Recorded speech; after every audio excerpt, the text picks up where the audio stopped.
One of the big arguments that anti-capitalists make against free enterprise is that it is taxing on the environment and will inevitably lead to the destruction and exploration of our natural resources. Prioritizing profit above all else means eschewing things like the welfare of the earth. What kind of agenda do capitalists have? Well, it's actually really simple. Capitalism steers humanity toward one end and one end only: ever-increasing profits for capitalists. See, capitalists don't really care about the welfare of workers or protecting the environment. They can't, because those things aren't profitable. Capitalism doesn't allow for businesses to be driven by ethics or morals or scruples. Only building profits will allow a company to survive. Anything that reduces profitability is inherently harmful to a capitalist entity.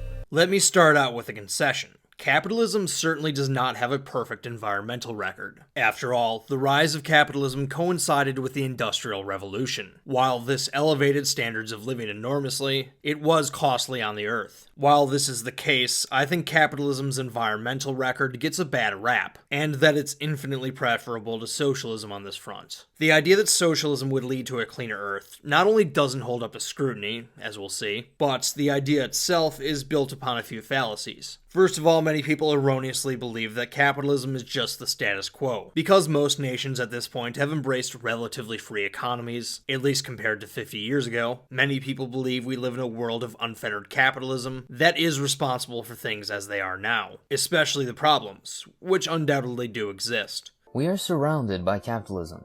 Not only do we live under this system, each of us is another cog in this massive machine. We are instrumental in its proper function, and hence only we have the power to elicit change. We have been told that capitalism is great by politicians, by economists, by teachers, even our own families. But that vision is far from reality. You may remember back in August when an oil rig caught fire in the Gulf of Mexico. A number of leftists were quick to blame capitalism for this. We quickly learned that the oil rig was actually the property of Pemex, Mexico's state-owned oil company. Even in light of this, there were still some people who doubled down and insisted that actually it was still capitalism's fault all the same. Second, because capitalism is decentralized and has no real plan or endgame, many see it as far too chaotic to solve environmental problems. Which is why we need to bring the economy under the discipline of a rational plan, like the Green New Deal. These people believe that they could design a better, cleaner, more equitable economy than markets can. Unfortunately for the champions of rational economic planning, there are a number of problems with attempting to coordinate society and all of its resources in this way, not the least of which is its dismal environmental record. The Soviet Union is a great example of this. However bad the United States was on the environmental front, and it surely had its problems, it couldn't hold a candle to the USSR. As Joseph Della Penna, a professor of law at Villanova University, wrote in his paper Behind the Red Curtain, Environmental Concerns and the End of Communism, first, Marxism carried forward the Western tradition of treating nature solely as providing resources for human consumption. As Václav Havel explained, Marxism saw humans as the productive force, and nature as a production tool, destroying the necessarily intimate relationship between the two. This concept was succinctly captured in the labor theory of value, that denied economic value to natural resources as such when consumed in productive processes, because no human labor was expended in creating the natural resources. A second feature of Marxism reinforced the effect of the labor theory of value, its denial of individual responsibility. As a result, no one felt responsibility for the natural environment, leading to reckless disregard of environmental consequences. Thirdly, the socialist goal of transforming the world led easily to gigantomania, a desire for the largest and most grandiose technological feats. Gigantomania is also in Western countries, but structural features of communism prevented effective counterpressures that, at least sometimes, stopped some of the most substantial excesses in the West. Finally, there was the importance of fulfilling the plan. Success and promotion for officials, and all major economic decisions were made by officials, came only from fulfilling the plan, which was generally measured solely through quantitative achievements, resulting in pervasive poor quality production. New construction is what the plan called for, not maintenance, while cost, in any rational sense, simply was not a factor. The result, as a friend in China commented to me while I was living there before market reforms, is that they build old buildings here. That comment could just as well be applied across Eastern Europe and the former Soviet Union. Standards of living improved dramatically in China since the CCP implemented market reforms. But there are still elements of central planning that Delapenna referenced earlier. China's ghost cities, filled with skyscrapers which house no people at all, are built on the order of officials to satisfy some abstract plan. The CCP even started to tear some of them down in an effort to make room for new projects. All those resources were wasted on some projects that serve no purpose save for checking some boxes to fulfill a plan. Delapenna's observation that Marxists only think that labor creates value is commensurate with conversations I've had with many people on the far left. Obviously, this is a point of disagreement Marxists have with capitalists. And there are environmental consequences. Leftists often disparage capitalism's fixation with efficiency, and they do so almost exclusively in the context of labor. In an effort to increase his profits, the boss squeezes his workers more and more for less and less pay, so that his share of the pie gets larger. A handful of the richest few own more than the billions at the bottom. Not through hard work or intelligence or any sort of merit, but through swindling people, through cheating workers out of humane and fair wages, out of the exploitation of not only third world nations, but also domestic workers in wealthy countries as well. Wages are stagnant despite massive increases in productivity, yet we are told we live in a meritocracy. That, if you work hard, you will righteously be compensated for your work. In reality, these are all lies. Work harder, longer, more efficiently, for less and less scraps.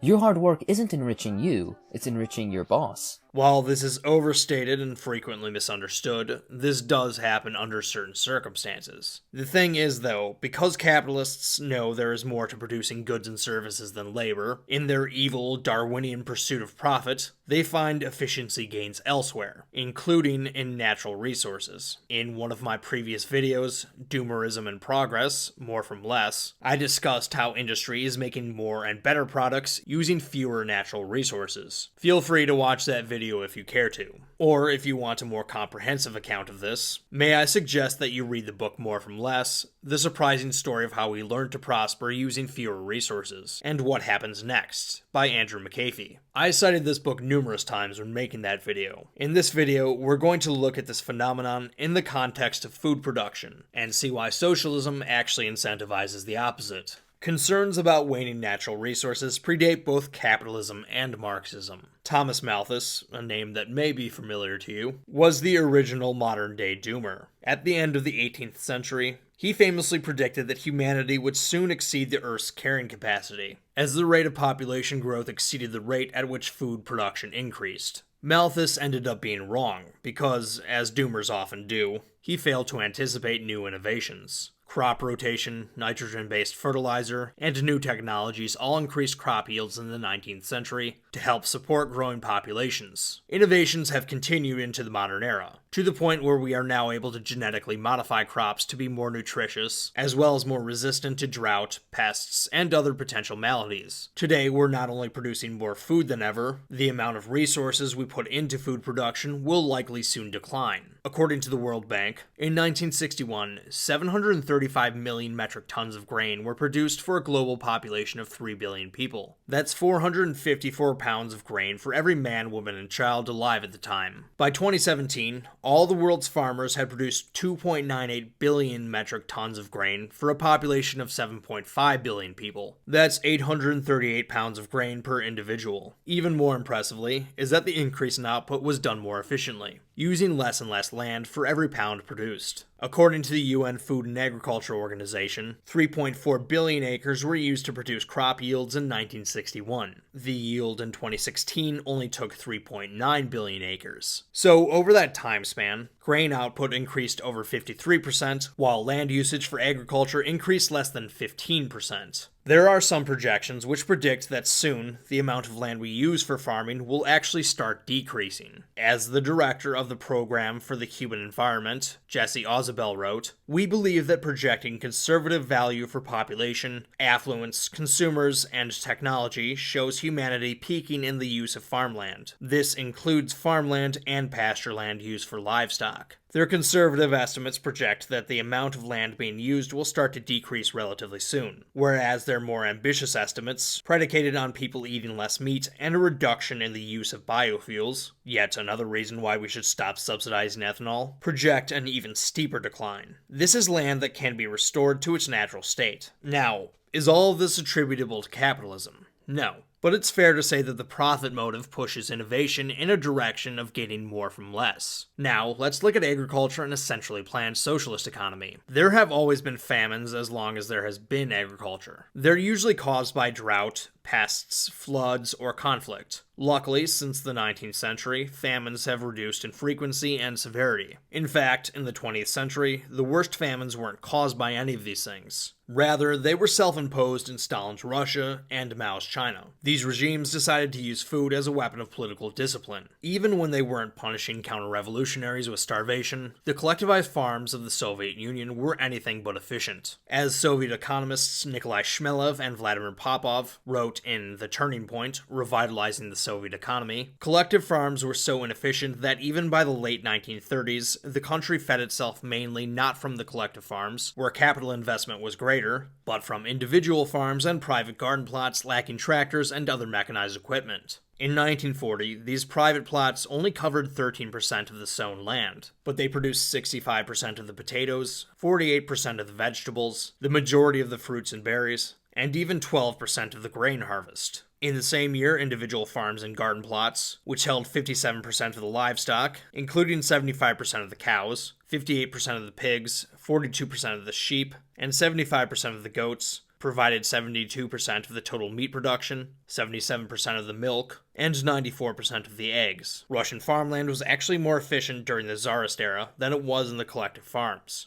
Why was this? Well, according to Shmelev and Popov, the inefficiency was a direct result of collectivization, because, go figure, the forced labor of collective farmers, chained to the land, turned out to be, as one might have guessed, considerably less productive than the labor of free individual peasants. It's almost as if people are more likely to work harder when they have something to personally gain from their labor. While things improved marginally during the period of de-Stalinization, the agriculture situation was still pretty grim. The USSR had to allocate more and more land to farming in order to make the collectivization dream come true. As Adorn Westad writes in The Cold War, A World History, in spite of its gigantic size, the Soviet Union had always had problems with its food supply, mainly because its collective farms lacked productivity. It was also held back by its biologists who, mainly for ideological reasons, clung to the teachings of Trofim Lysenko, a Soviet geneticist who believed in the inheritance of acquired characteristics. Khrushchev was convinced that bigger and better collective farms would solve the problem. He proposed to develop virgin lands in northern Kazakhstan and western Siberia to produce more wheat. Beginning in 1954, almost 2 million people from the Western Soviet Union migrated to the new giant farms in the east. Some were sent there by the government, others were attracted by promises of better wages and living conditions, yet others were caught up in the ideological fervor of developing new lands for communism and for their country. The tasks they faced were overwhelming. Within a territory half again as large as California or Sweden, they had to build successful farms from scratch. Leonid Brezhnev, a young communist technocrat from the Ukraine who later became General Secretary of the Soviet Communist Party, described the challenges he and others faced. Selection of sites for the centers of the new state farms, the reception and accommodation of hundreds of thousands of volunteers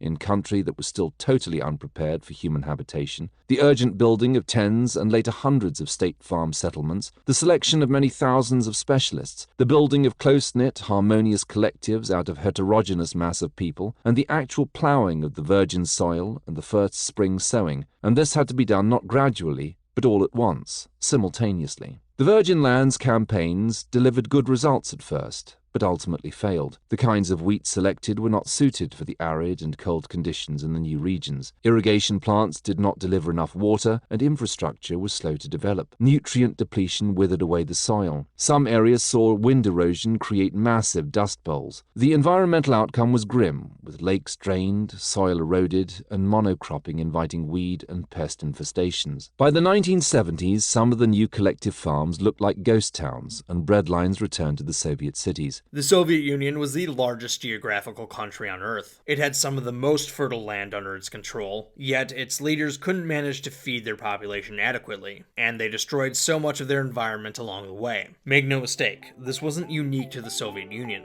Central planning has horrific environmental consequences wherever it is tried. While capitalism certainly isn't perfect, I'll take it over socialism any day of the week. It's pretty simple. Socialism is bad for the environment.